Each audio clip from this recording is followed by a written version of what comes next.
জনমের শক্তিতে না থাকলে এমন সাধুগুরু বৈষ্ণবের আনন্দের বাজার লাগানো যায় না। আজকে তাদের পূর্ব জনমের শক্তিতে ছিল বলে এমন এই তক্তিপুর মহাশ্মশানে বিধি আত্মা সদ্গতি কামনার্থে এমন লীলাযোগ্য অনুষ্ঠানে তার আজকে আয়োজনটি করেছে, ভক্ত সেবার আয়োজনটি করেছে।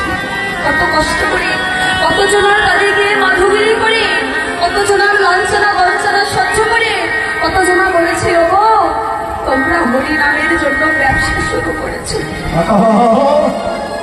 এতে আজকে যে তারাই আনন্দের বাজারটা যে লাগিয়েছে তাদেরকে কোনো কিছু স্বার্থ আছে? যখনই হরিবাসের সমর্পণ হবে তারা কি 10,000 20,000 টাকাকে পকেটে করে